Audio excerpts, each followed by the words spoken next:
I was broke, angry, and certain that life had conspired against me. Then one day, I met an old man who asked a question I've never forgotten. Do you truly wish to be rich, or do you only wish not to be poor? That question changed everything. I met him on a day when I'd given up, the kind of day when the rain feels personal, when every drop seems to land on you harder than anyone else. I'd lost another job, another promise of opportunity, and I had exactly $12 to my name. My coat was torn at the sleeve, my shoes had holes where the sole should have been. I wandered to the edge of town, to the hills beyond the factory district, where the air smelled of rain and earth instead of smoke. I sat beneath an old tree staring at the valley below, a place I thought I'd escaped, yet somehow always returned to. That's when I heard his voice. "Strange," he said from behind me. "You look like a man who's lost everything, yet you still have your hunger." I turned. An old man stood there, wrapped in a gray coat that looked older than he was. His beard was white, not neatly trimmed but full and soft, like mist against the light. His eyes, gray with a hint of green, held something that made me uncomfortable. They didn't pity me, they understood me. I muttered something about bad luck and worse timing. He only smiled and gestured toward the open field. "Walk with me," he said. We walked in silence for a while, through grass slick with rain. Then he asked, "Tell me, what is it that you want?" I laughed. "What everyone wants. Money, freedom, a chance to live." He shook his head. "No, those are results. I asked what you want." I didn't understand what he meant. He continued, "There are two kinds of hunger. One comes from the stomach. It drives men to beg, steal, or surrender. The other comes from the soul. It drives them to create. Tell me, which kind of hunger lives in you?" I didn't know how to answer. All I knew was that I was tired of scraping by. I'd worked hard, done everything right, and yet others always seemed to move ahead while I stayed behind. "Maybe I'm just unlucky," I said. He stopped walking and turned toward me. Luck is a word used by those who have forgotten the laws of life. We stood at the edge of a small stream. The water was clear, reflecting the gray sky. He picked up a smooth stone and held it out to me. "This stone has been shaped by water over centuries," he said. "The stream does not rush or complain. It simply flows, certain that it will reach the sea. That certainty, that quiet persistence, that is the beginning of wealth." I stared at him. "You're saying I just need to think positive?" He laughed, a full, rich sound. "No, I am saying you must think in truth. You believe you are poor, therefore you live in poverty.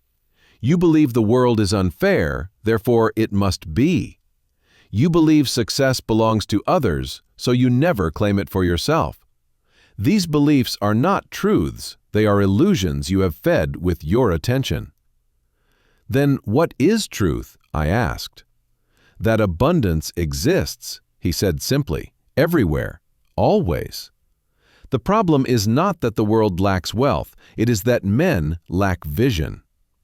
We reached a small cabin I hadn't noticed before, hidden between the trees. Smoke curled from its chimney.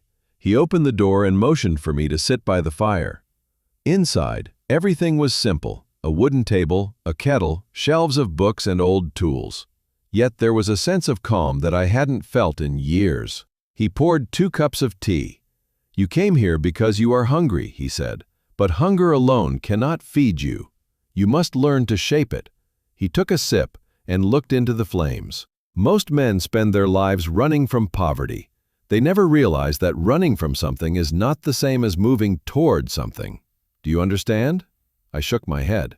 "If you walk backward away from fear," he said, "you may never see where you are going. You will stumble again and again. But if you turn and walk toward what you desire, the path becomes clear." He paused. "So I ask you again, do you wish to be rich, or do you only wish not to be poor?" The words struck me harder than I expected. I realized I had spent years trying not to fail, not to fall, not to lose, but never truly trying to create. I wanted comfort, not vision, safety, not abundance. The fire crackled softly. What should I do then? I asked. First, he said, decide. The mind that hesitates builds nothing. Desire, when it is definite and pure, begins to move the invisible currents of life itself. You do not wait for proof, you become the proof. He leaned forward. You must hold one picture in your mind, a vision so clear and strong that no circumstance can erase it. Not a desperate wish, but a calm certainty. That picture will draw to you the people, ideas, and opportunities needed for its fulfillment. That is how creation begins. He stood and took a small notebook from a shelf. Its pages were filled with neat handwriting, sketches, and symbols. This is how I began, he said, handing it to me. Each day I wrote what I intended to create. Not what I lacked, but what I chose to see.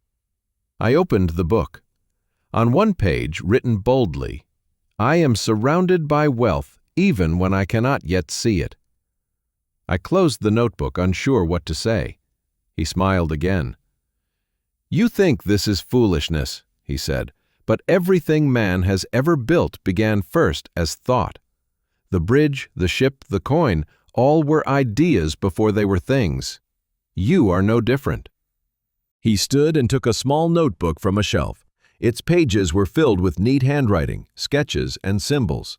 This is how I began, he said, handing it to me. Each day, I wrote what I intended to create, not what I lacked, but what I chose to see. I opened the book. On one page, written boldly, I am surrounded by wealth, even when I cannot yet see it.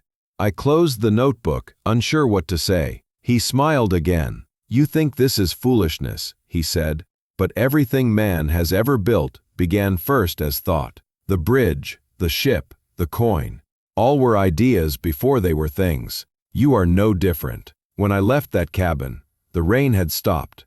The clouds had broken open into streaks of light that painted the valley gold.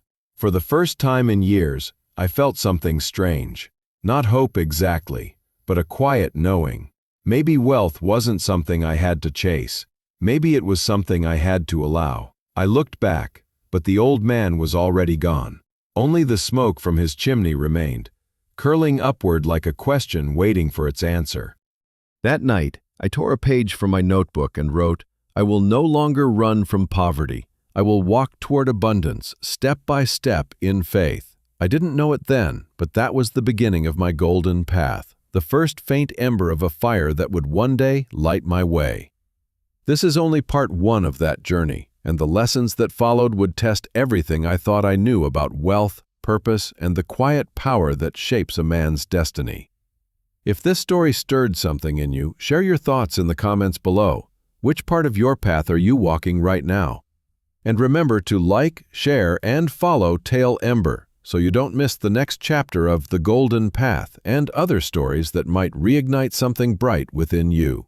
Because sometimes one small ember is all it takes to light an entire life.